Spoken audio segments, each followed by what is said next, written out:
नमस्कार, जय हिंद दोस्तों। मेरा नाम है अंशुमन सरकार।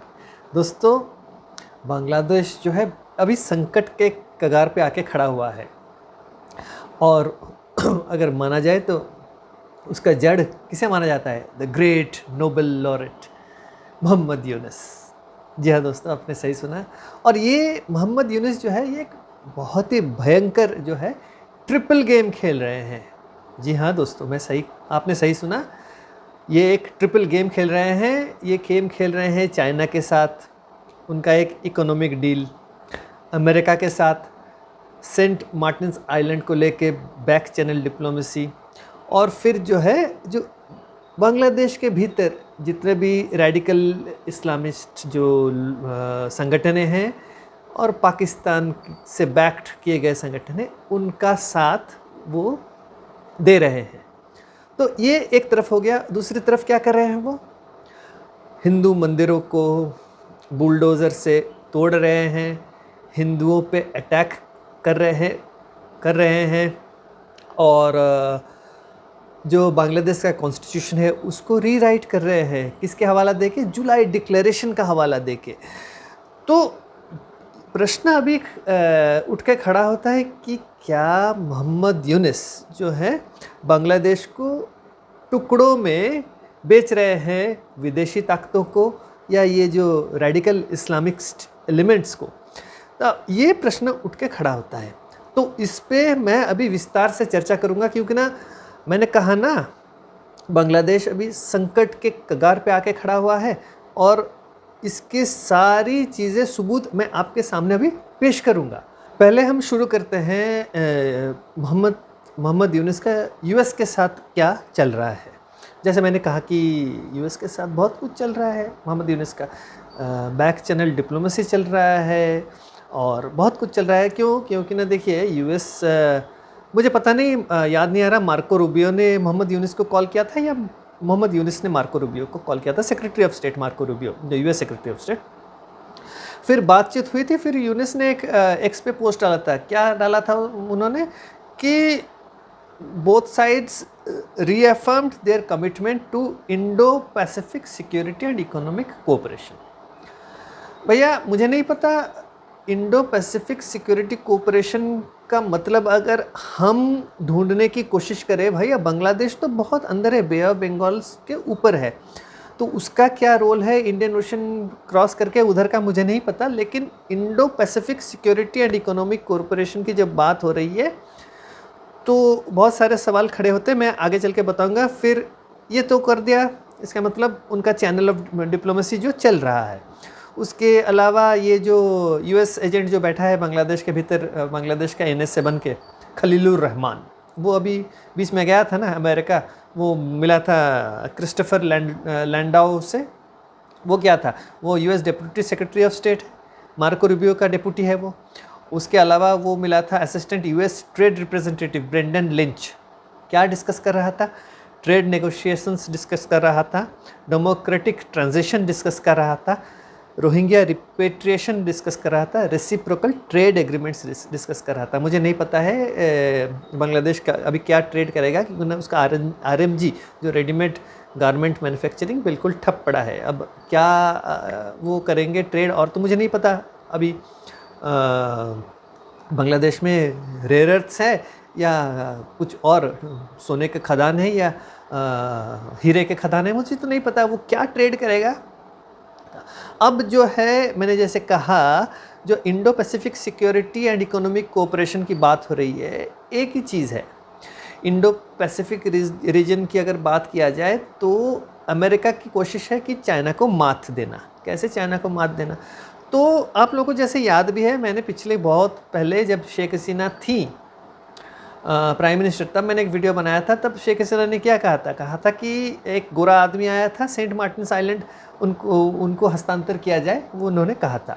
तो एक्चुअली में वो एक अमेरिकन था। तो अमेरिका कोशिश कर रहा है सालों से, आज से नहीं, जब शेख मुजीबुर रहमान हुआ करते थे तब से अमेरिका कोशिश कर रहा था सेंट मार्टिन्स आइलैंड लेने के लिए।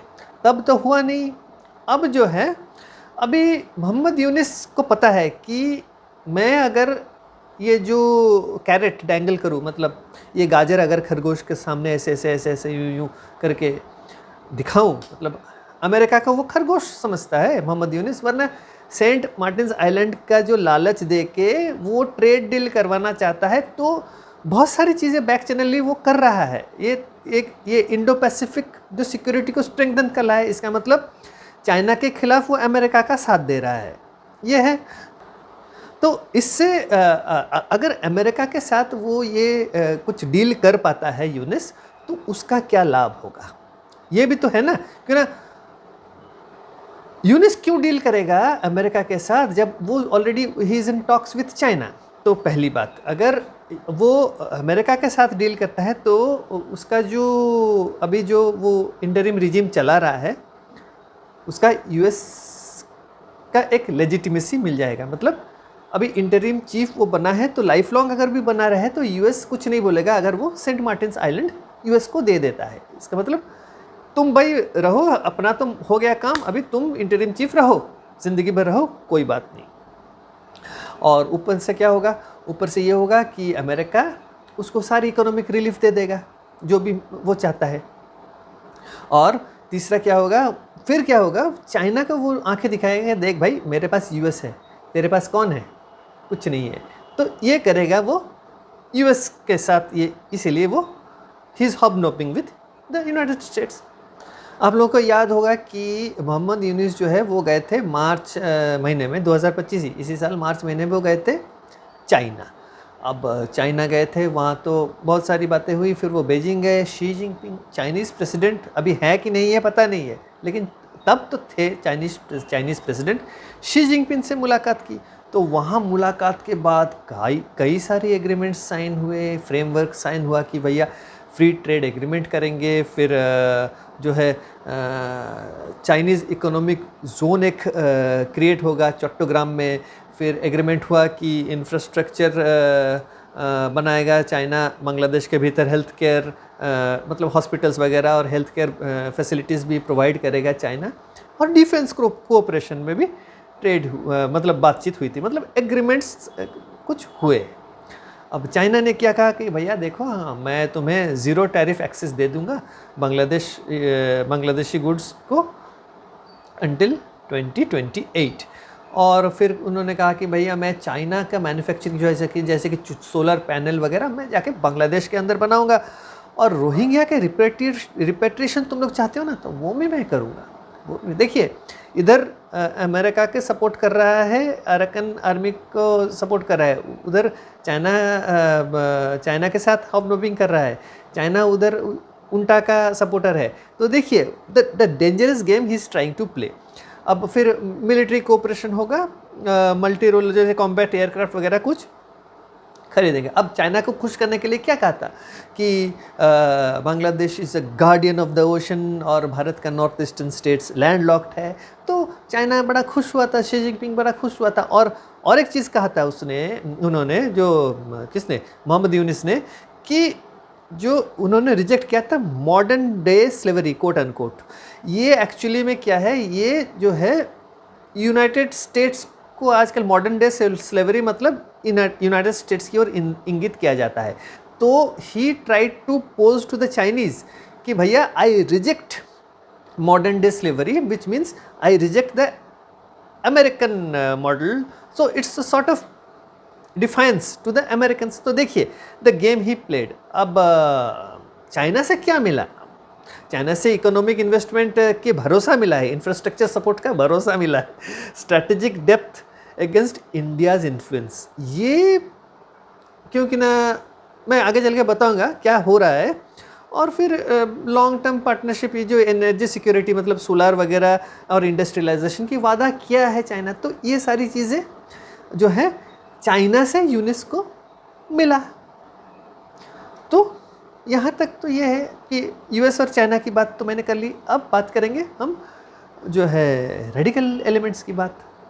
जब हम रेडिकल इस्लाम की बात करेंगे, तो जब शेख हसीना हुआ करती थी प्राइम मिनिस्टर, तो क्या था, वो उनको एकदम पूरा मार्जिनलाइज कर दिया था, मतलब हटा दिया था, एकदम कॉर्नर कर दिया था। वो छिपे हुए थे, कोई एक मतलब साहस भी नहीं कर पाता था कि आके सामने कुछ करे। तो अब जो है ये मोहम्मद यूनुस आने के बाद क्या हुआ, अब जो मार्जिनलाइज्ड जो इस्लामिक रेडिकल्स थे वो अभी मेन स्ट्रीम में आ गए हैं, now they are at the mainstream. तो अब जैसे कि जमात इस्लामी की बात करें, पहले तो जमात इस्लामी के सारे केसेस वापस, अभी उनका जो है they are back in politics, because उनका जो बैन हटा दिया किसने, मोहम्मद यूनुस ने, तो ये कर दिया। फिर हिज़्ब उत तहरीर, उसका एक वो भी है, क्या बोलते हैं उसको, एडवाइज़र है, वो भी तो हिज़्ब उत तहरीर का एक बड़ा नेता है उसका इंटरिम सरकार में। अब नया भी एक आज की खबर ये है कि जमात चार मुनाई, ये एक संगठन है जो कि उसका जो नेता है मुफ्ती फैज़ुल करीम, ये इसने कहा है कि भैया मैं बांग्लादेश को जो है तालिबान स्टाइल में जो रूल करता है ना अफ़गानिस्तान, मैं वैसे रूल लेके आऊँगा बांग्लादेश के भीतर। तो ये तीसरा बंदा अभी आके खड़ा हो गया। उसके अलावा तो पाकिस्तान बैक्ड आईएसआई का जो जितने भी हैं स्लीपर सेल वगैरह वो तो एक्टिव ही है। तो देखिए मोहम्मद यूनुस का ये एक तीसरा जो है, तीसरा गेम जो मैं बोल रहा हूँ, ये एक कैलकुलेटेड शिफ्ट है। सो ये जो है बांग्लादेश को अभी इस्लामाइजेशन के ओर लेके जा रहा है। तो ये मैंने पहले भी कहा था, ये मुखौटा पहन के घूम रहा है ये Mohammad Yunus, he is totally radical person. अब उसके बाद मैंने कहा जैसे कि ये जुलाई रिवोल्यूशन, जुलाई डिक्लेरेशन जो वो लेके आएंगे, ये क्या है, इट्स ए सॉर्ट ऑफ आप बोल सकते हैं सॉफ्ट कू। सॉफ्ट कू कैसे, सॉफ्ट कू ऐसे कि ये लोग क्या कर रहे हैं, ये लोग बोल रहे हैं कि भैया ये जुलाई डिक्लेरेशन को फ्रेम किया जा रहा है एक पॉलिटिकल चार्टर। वो लोग क्या सोच रहे हैं, फ्रेंच रिवॉल्यूशन के बाद ये बांग्लादेश में दूसरा जुलाई रिवॉल्यूशन हो रहा है, तो पॉलिटिकल चार्टर लेके आएंगे, तो इससे क्या होगा, इलेक्शंस को डिले करेंगे। क्यों, क्योंकि ना हम लोग भैया कॉन्स्टिट्यूशन को रीराइट कर रहे हैं, तो हमें वक्त चाहिए, और कॉन्स्टिट्यूशन कोई छोटा मोटा चीज़ तो है नहीं भैया, हम रीराइट करेंगे। तो ये करा, अवामी लीग को बैन कर दिया, फिर 1972 का जो सेकुलर फ्रेमवर्क था उसको भी ख़त्म कर दिया। अब देखिए, अब आर्मी चीफ जो है वकारुज़्ज़मा, वो क्या बोल रहे हैं कि भैया इलेक्शन करो, लेकिन नहीं, क्यों, क्योंकि ना this is a soft coup. Slowly what he will do is he will push out the army chief of Bangladesh, और उसकी जगह किसी अपना बंदा को बिठा के he will rule, that is his plan.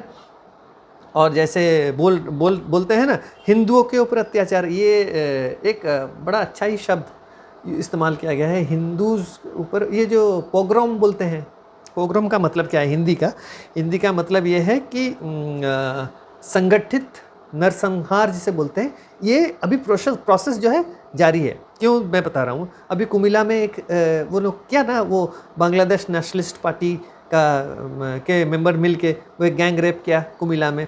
उसके बाद ठाकुरगांव और पाबना, वहाँ पे जो है मंदिरें तोड़ी, घरों को जलाई, हिंदू घरों को मैं बोल रहा हूँ। फिर ढाका में खिलखेत में क्या किया था, वही बुलडोज़र करके मूर्तियाँ तोड़ी। तो ये जो है एक स्ट्रेटजी है, मतलब स्टेप बाय स्टेप ये स्टेट एनेबल्ड परसिक्यूशन जिसे बोलते हैं ना, वही वो चला रहा है अभी बांग्लादेश के भीतर। तो ये हुआ। अब मोहम्मद यूनुस ने तो इतना कुछ कर दिया, लेकिन इकोनॉमिक फ्रंट में क्या है बांग्लादेश का, इकोनॉमिक फ्रंट में क्या है, ये मोहम्मद यूनुस का इकोनॉमी मॉडल है कि रेमिटेंस जो आता है उससे देश चलता है, that is his economic model.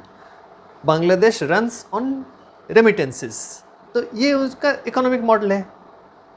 और ये जितने भी ये चल रहे हैं, ये चाइना के साथ और अमेरिका के साथ और जो इस्लामिक रेडिकल्स के साथ, इससे क्या होगा, इससे होगा कि टर्मोइल और बढ़ेगा।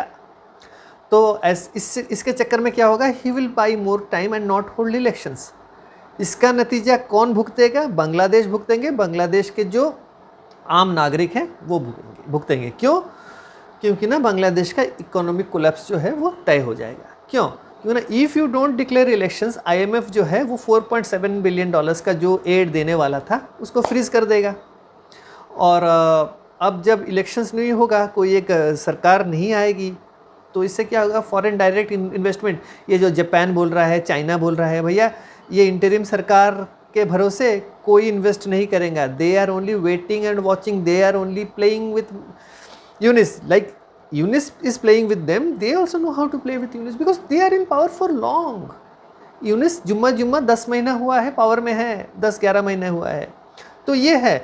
अब एक्सपोर्ट तो पूरा डिक्लाइन है। क्यों? क्योंकि ना जो रेडीमेड गारमेंट के फैक्ट्रीज सारे बंद, ऊपर से फूड इन्फ्लेशन 11%, मास ले ऑफ चल रहे हैं। इससे क्या होगा? इससे ये होगा कि जन असंतोष जो है बांग्लादेश के भीतर अभी और बढ़ेगा। तो भारत का जो स्ट्रैटेजी है वो भैया एकदम सही चल रहा है।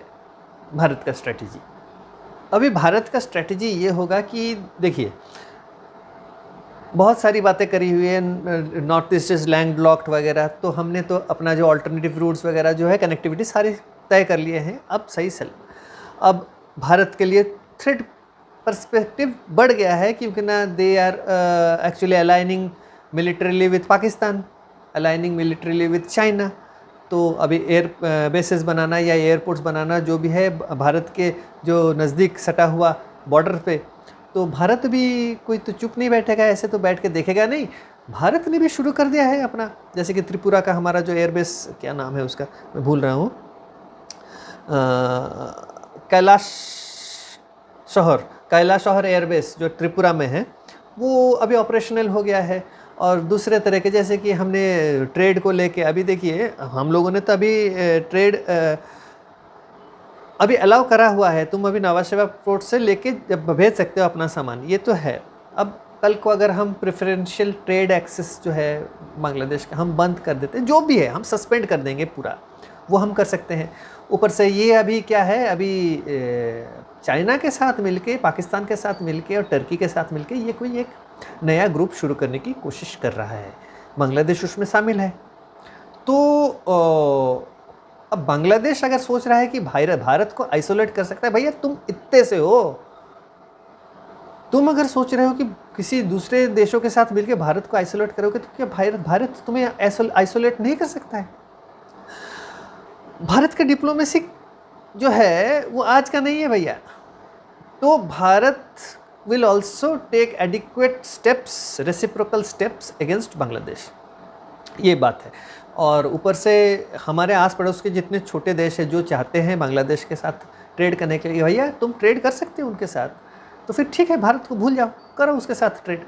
बहुत सारी चीज़ें हैं, हम बहुत सारी चीज़ें कर सकते हैं। और एक चीज़ देखिए, ये जो बांग्लादेश को ना एक्सपोज करना बहुत ज़रूरी है। देखिए, पैलेस्टीन को लेके बांग्लादेश बहुत उछल कूद मचाता है कि भैया गाज़ा में ये कर दिया है, पैलेस्टीनियंस को ये कर दिया है, मुस्लिम्स को ये कर रहा है। चाइना भी उछल कूद मचा रहा है कि भैया गाज़ा में ये कर दिया है, वो कर दिया है,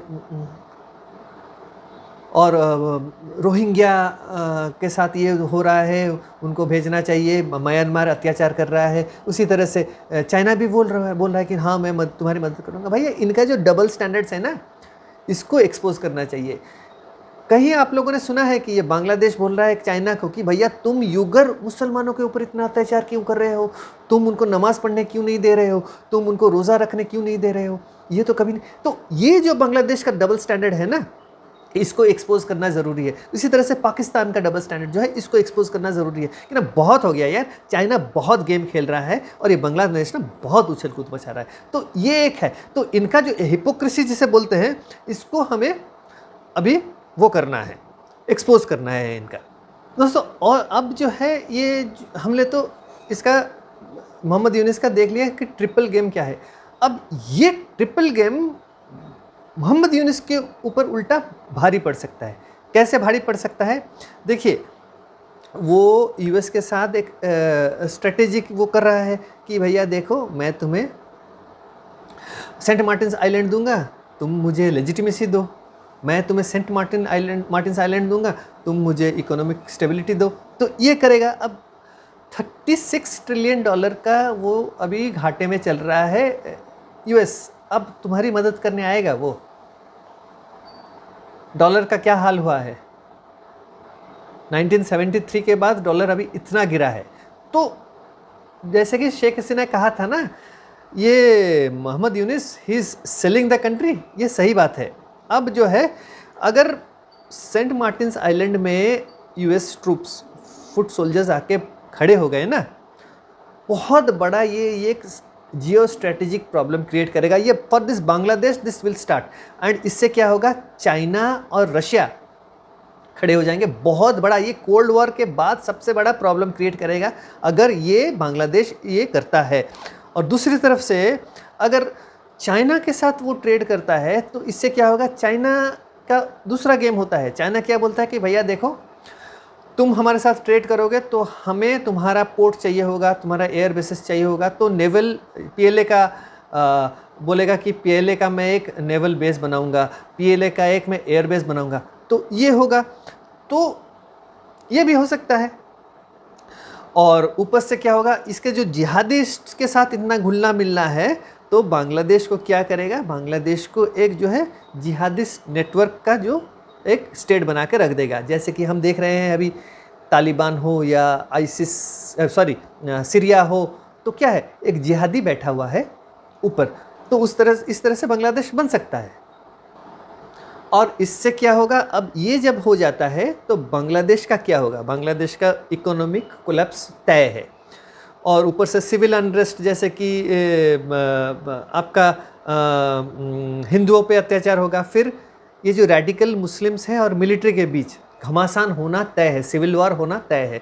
और फिर इंटरनेशनल आइसोलेशन हो जाएगा यूनिस का इंटरनेशनल आइसोलेशन होगा। अगर वो चाइना के साथ ज़्यादा कुछ घुला मिला और ये जिहादियों के साथ उठना बैठना उसका ज़्यादा हो गया, तो क्या होगा ना, यूएस क्या करेगा, इसको सैंक्शंस लगा देगा इसके ऊपर। क्यों? क्योंकि ना he is enabling jihadist, terrorism को बढ़ावा दे रहा है ये।